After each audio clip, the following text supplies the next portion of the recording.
Have you ever thought about controlling your iPhone without even touching it?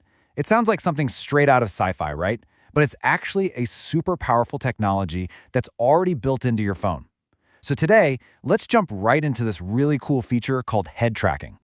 All right, so here's what we're going to cover. First, we'll talk about what it really means to go hands-free. Then, we'll get into how your head basically becomes a mouse. And this is the fun part, how you can use a smile to trigger actions. After that, we'll walk through getting it all set up, and finally, how to tweak it so it works perfectly for you. Okay, so let's kick things off with the big picture here. What we're talking about is a truly hands-free experience. And look, this goes way beyond just being convenient. For a lot of people, this is a game changer for accessibility and independence. I mean, just stop and think about this for a second. What if your iPhone just knew what you wanted to do, just by the way you were looking at it? What if it could track your face and respond to what you want?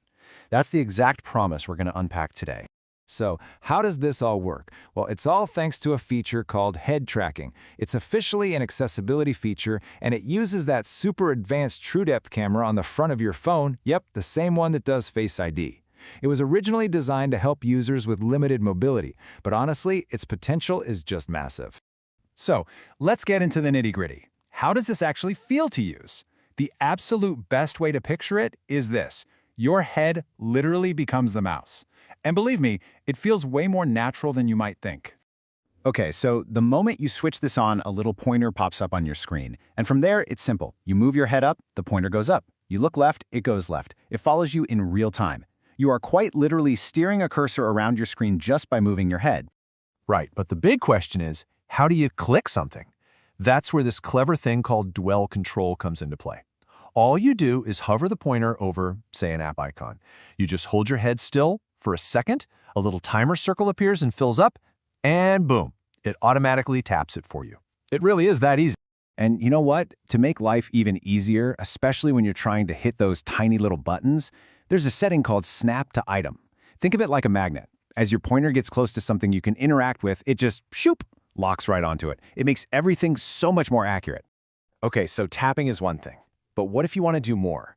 This is where things get, well, honestly, kind of mind-blowing. You can actually trigger complex actions with something as simple as a smile. Yeah, you heard that right. The real power move here is that you can map different facial expressions to do all sorts of things. Just imagine this. You're reading an article and you scroll down just by puckering your lips. Or maybe you want to take a screenshot. Just stick your tongue out. You can even fire off complex custom shortcuts. All of it just by making a face. All right, I bet by now you're probably thinking, okay, this is cool, how do I turn it on? So let's walk through the setup. And it's important to get this right because creating a good environment is the key to making the tracking super accurate. There are really just three main things to keep in mind. First, your phone needs to be stable, like on a desk or a stand, not jiggling around in your hand. Second, you want to be about 18 to 20 inches away. That seems to be the sweet spot for the camera. And third, just make sure you have good lighting on your face. The camera's got to be able to see you clearly.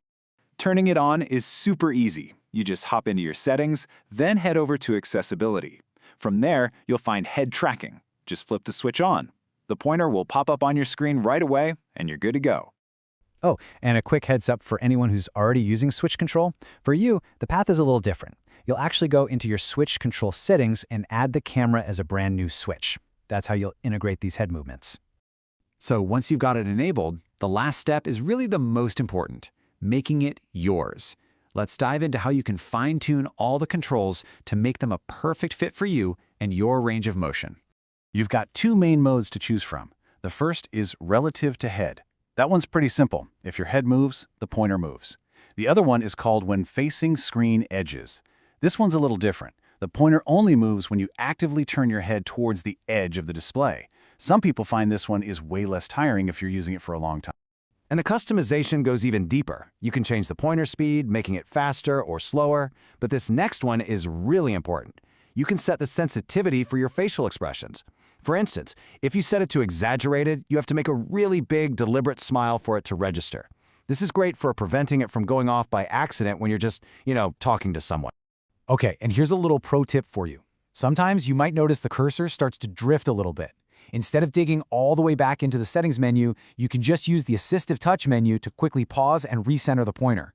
It's a total game changer and saves a ton of time. So let's wrap this up with the key takeaways. Number 1, you can absolutely control your iPhone hands-free, just with your head. Number 2, you can click on things using either dwell control or your own custom facial expressions. 3, you can customize almost everything, the speed, the sensitivity, you name it. And last, just remember, you're going to need an iPhone X or newer, basically any model that has that true depth camera. And that really leaves us with one final thought, doesn't it? Head tracking is such an incredible example of our devices getting smarter, more intuitive, more aware of what we actually want to do. It just makes you wonder, as this kind of technology keeps getting better, what's the next big thing we'll be able to do?